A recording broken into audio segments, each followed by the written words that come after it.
Hi, I'm Bill Hodges, and this is Spotlight on Government. Today we've got Victor Crist with us, County Commissioner. Victor, it's so good to have you on as the County Commissioner. I've had you on from your state office, but now you've changed jobs and you're back to your roots. Bill, it's always good to be back, and I enjoy your show and the good work that you do in helping folks at home get a better idea of what's going on in their local and state government. Well, I am so glad that when you finished up your term in the legislature, you did not say, well, okay, I'm done, I'm going to go off and do something else, that you actually came back into public service. I enjoy public service. I enjoy the dialogue. I enjoy working issues. I like taking on some of the impossible tasks and making them come to fruition. And I'm enjoying being at home. I mean, I served 18 years in Tallahassee, 8 as a state rep, 10 as a state senator, learned a lot, enjoyed, being a part of the process, but I am very much enjoying being home. How many years were you in the legislature? 18 years. 18 years. That's a lot of trees. Do you ever figure out how many times you went back and forth to Tallahassee? No, but I can tell you the last 5 or 6 years, I was gone almost 30 weeks out of the year. In a part-time job? A part-time job, I mean, it paid $29,500. It cost me $36,000 to keep my house in Tallahassee. So from a financial perspective, I was paying to serve. Now, you had a house in Tallahassee. Did you share that with other people, with other legislators? I did. I had a roommate, Representative Ed Homan, for 8 years. Fine gentleman. Yes, he was, or he is. He's now, I heard he's head of orthopedic surgery over at the VA hospital. Well, I love that because that's the place I go for my work, and I love it. Well, prior to him, Rob Wallace, former state representative Rob Wallace, was my roommate. Before him, it was Lindsey Harrington. So I've always had a colleague, that served with me in some capacity that we shared living expenses with. One of the things we hear people talk about all the time is career politicians. And some way or another, they always sneer when they say it. But it stands to reason to me if I had a doctor and that doctor was a good doctor, I'd want that doctor to stay in medicine his entire life. And I think it's the way with people like yourself who are, I think, good and decent and honest politicians, that there's nothing wrong with the word politician. I agree with you on those terms, but let's go back and look at the word career. I mean, generally when you define the word career, it means your occupation and how you earn your living. For those who serve in most elected positions in local and state government, that is not how they earn their living.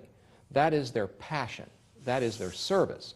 Most folks have other means of earning their living. For me, I owned and operate an advertising agency that I've had advertising publishing firm for over 30 years. Publishing too? Yes, I started off as a publisher. Really? Yes. One of these days we'll have to sit down and talk.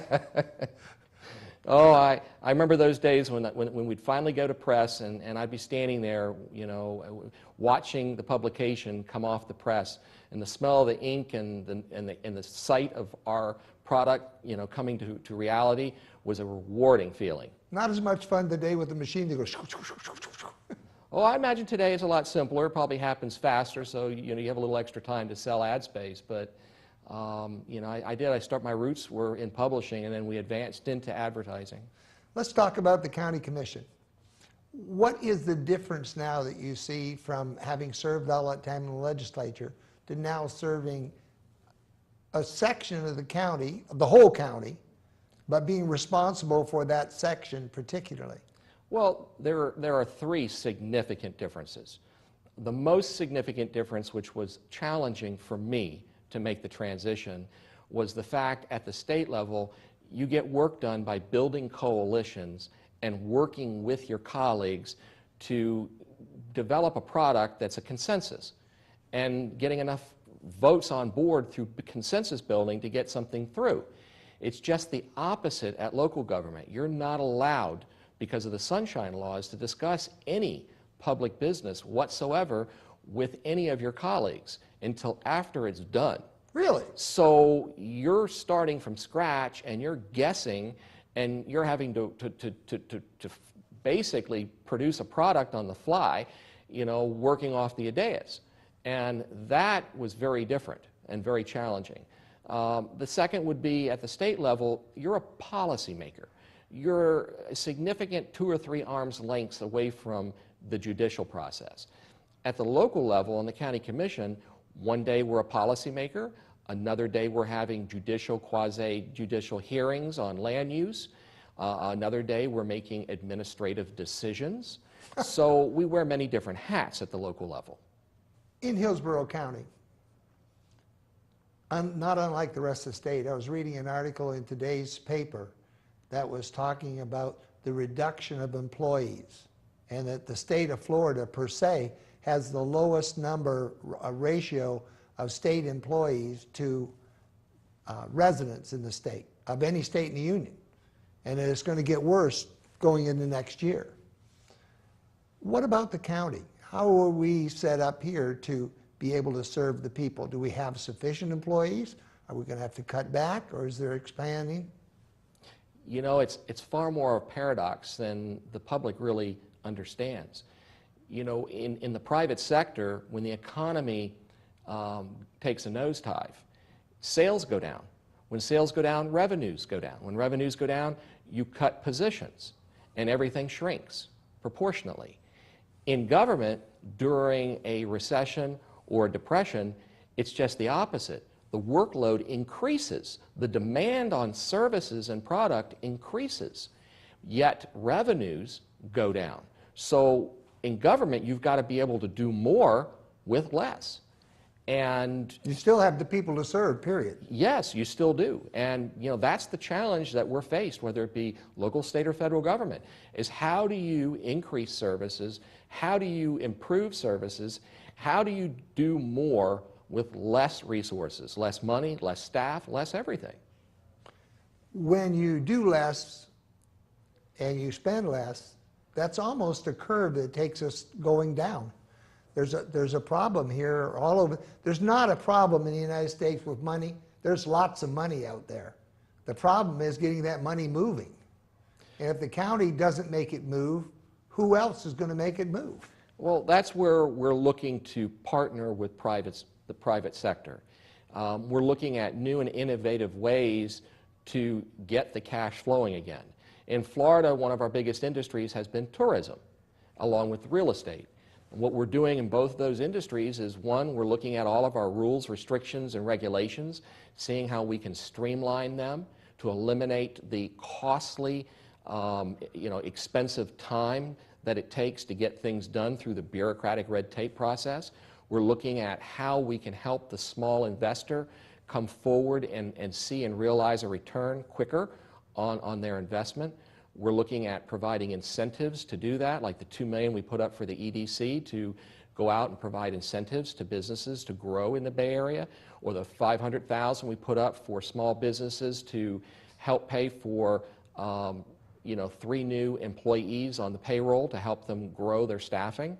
I know for me, I have an interest in historic preservation and in tourism. Born and partially raised in the city of New Orleans, that was a way of life.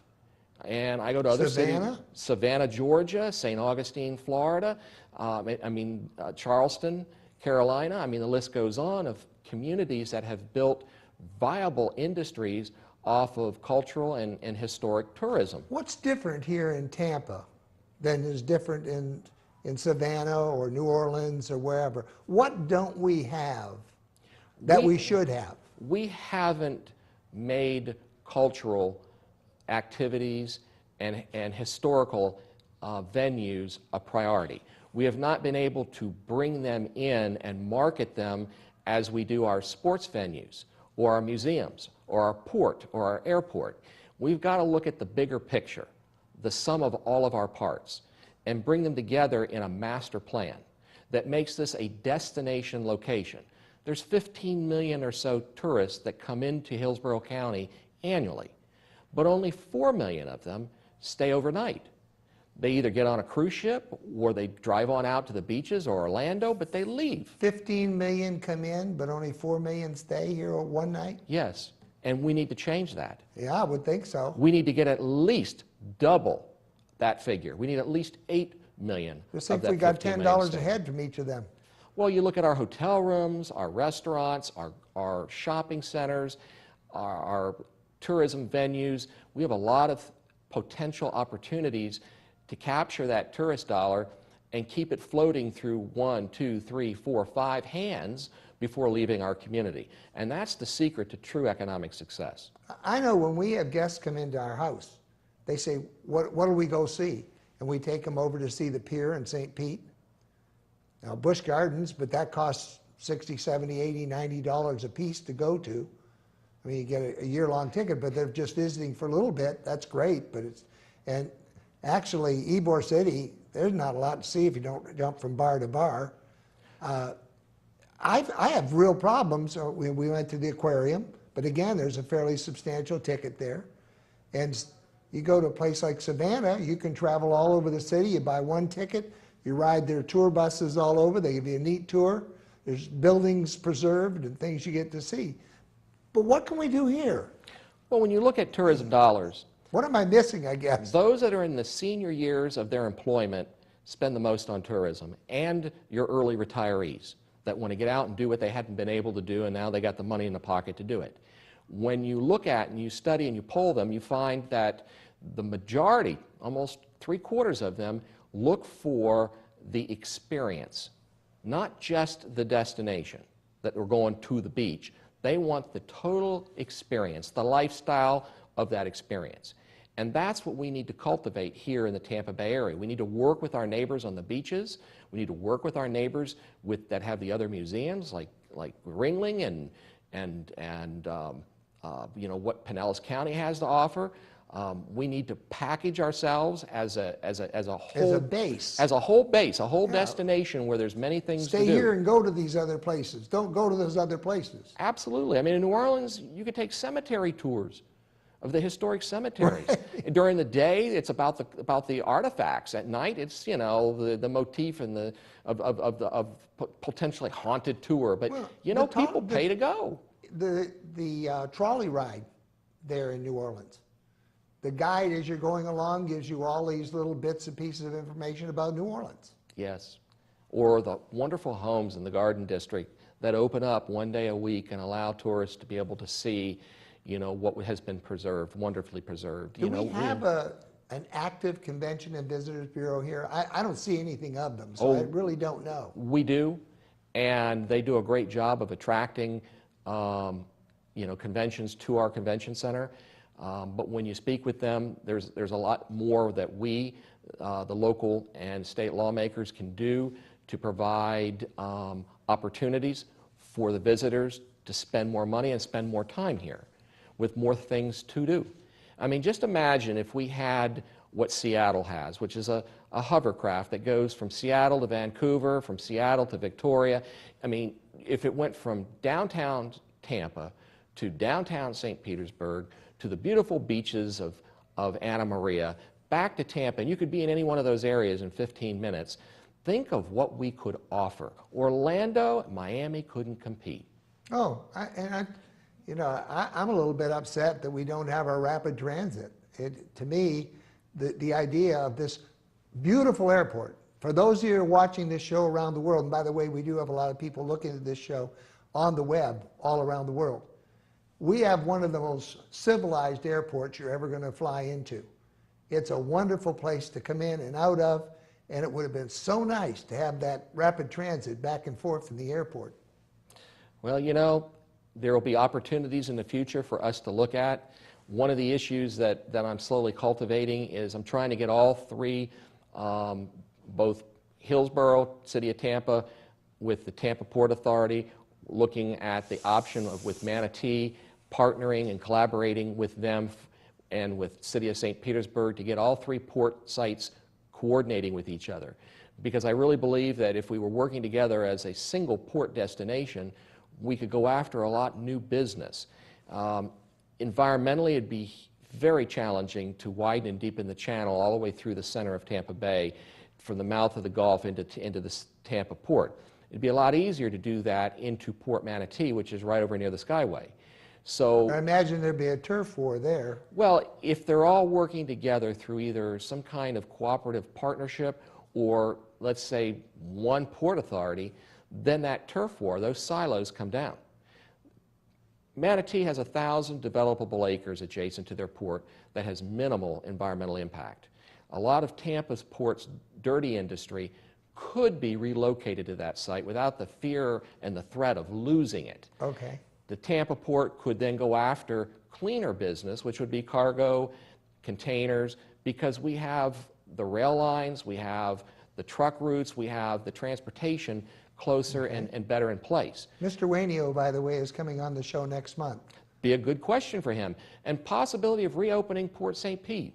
There is a cruise industry of a unique group of boutique, high-end cruise ships that only have 300 passengers or less. They're all suites.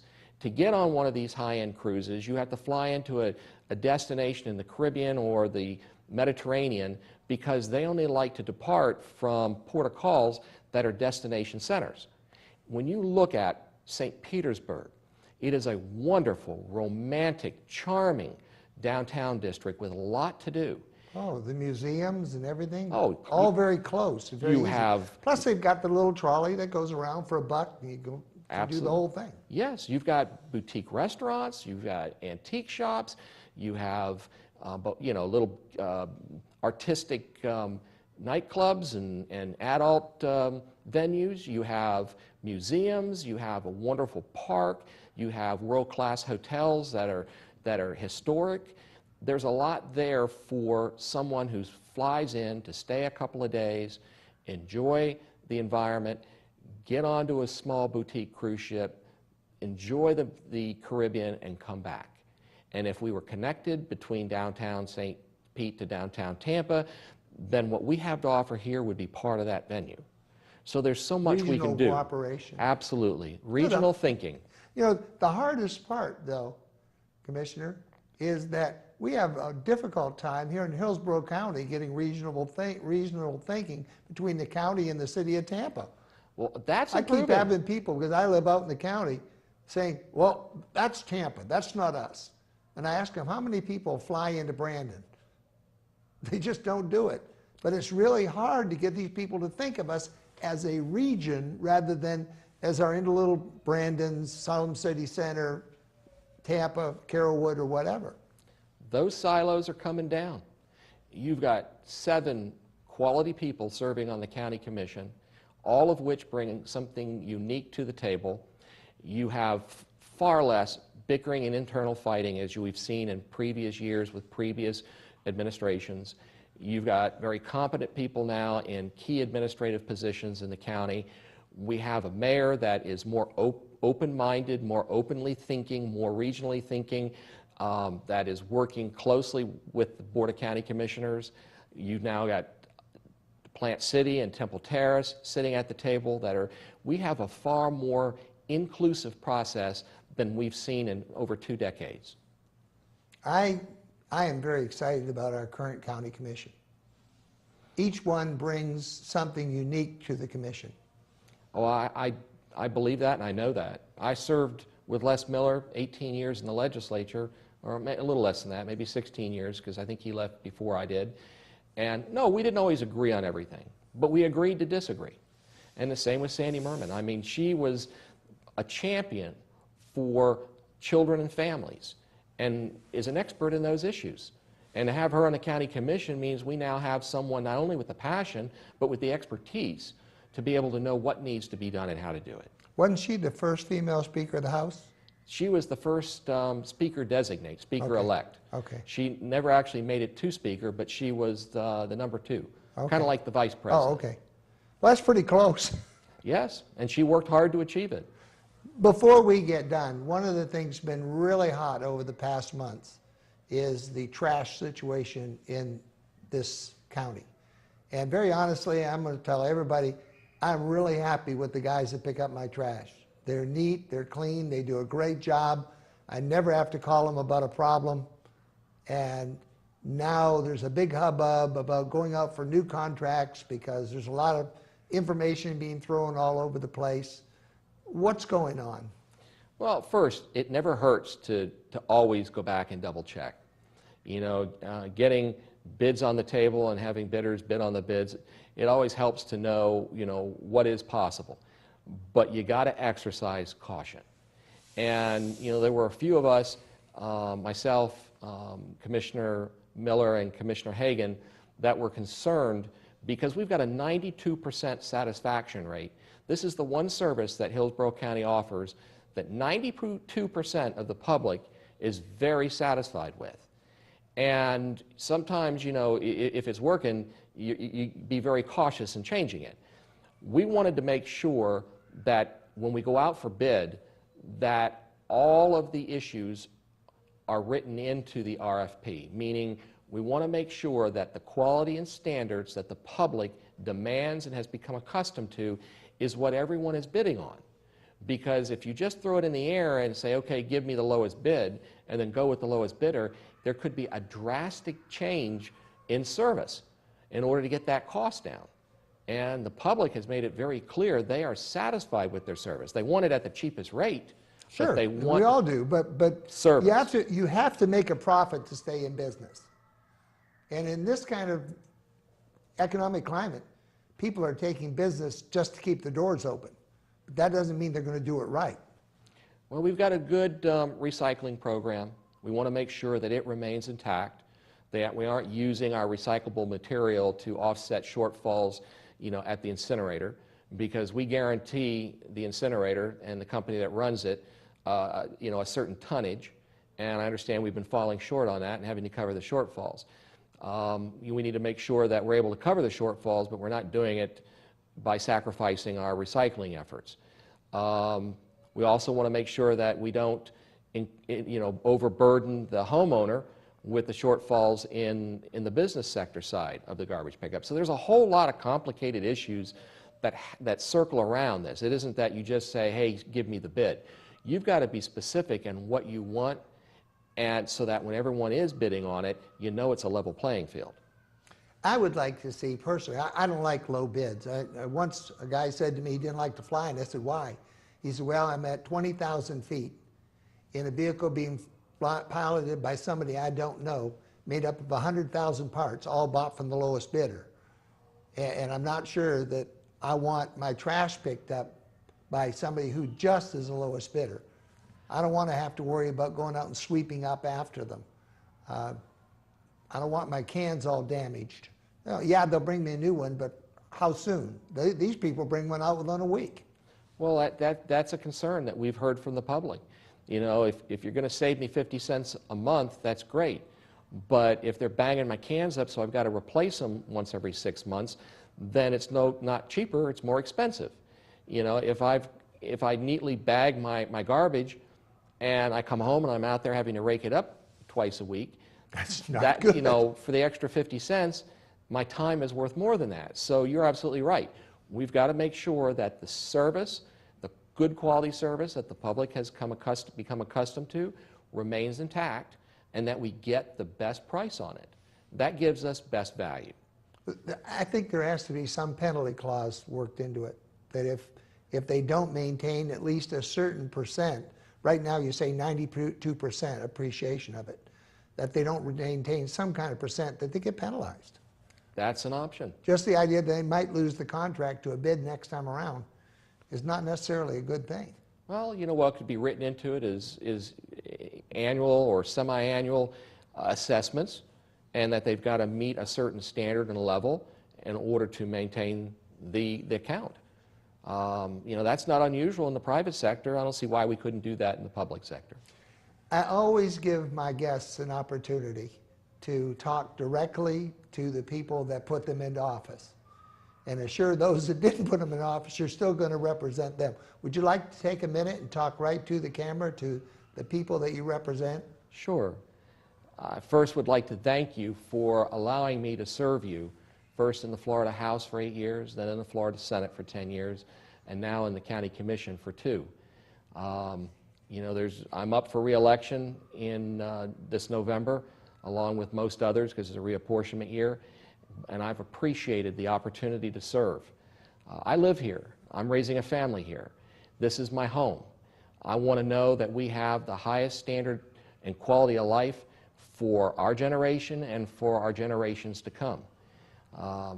I believe that we are one of the greatest places in the world to live, raise a family, and enjoy life. I want to make sure that we protect and preserve that as we work to improve on it. The economy is tough right now. I understand it's going to even get a little tougher. Your county commissioners are working together to do everything possible to help rebuild this economy and provide job opportunities. That means more transparency. That means looking to partner with others, whether they be city or private sectors. How do we do more with less?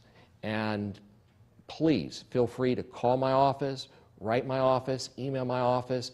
We try to respond to everyone who contacts us with your ideas, your thoughts, and your concerns. You know, a lot of politicians tell you that, but I will guarantee that if you call Victor's office, that something will get done. You can take it to the bank, because I've talked to his office, I've tried to work with his people, and they have bent themselves over backwards to make things happen. And not only that, but I've talked to others who maybe aren't in the public spotlight, who call up and your office doesn't know them at all, but they treat them like celebrities. Well, it's about customer service. I mean, the proof is in the pudding. If you want to serve, you've got to serve. And if you serve well, you'll be able to continue serving.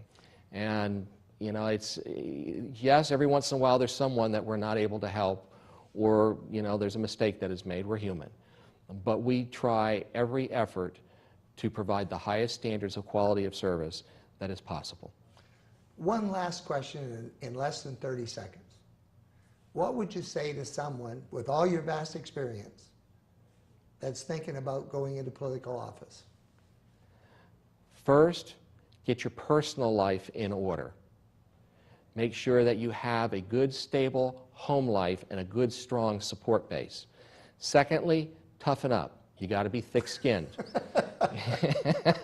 Because there's always going to be those that aren't always agreeable with you, and you've got to be tough enough to wake up in the morning and get through the day.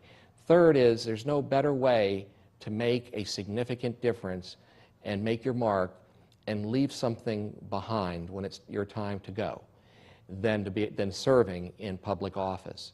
I'll be able to look back when my time is done in this world and know that my time spent here had meaning and made a difference. And that's all a man could ask, all the way along. Victor Crist, County Commissioner, I am so pleased you took the time out of your day to come here and be with us today. Ladies and gentlemen, this is Spotlight on Government. This is your program. If you have a guest you'd like me to have on, one of the state legislators or county or city people, let me know. I'd be glad to have them. I'm Bill Hodges. You're unique, you're special, you're great. Tell yourself so often, because you are, you know, and we'll see you on the next Spotlight on Government. And Commissioner Crist, thank you so much for being with us. We really appreciate it. Thank you.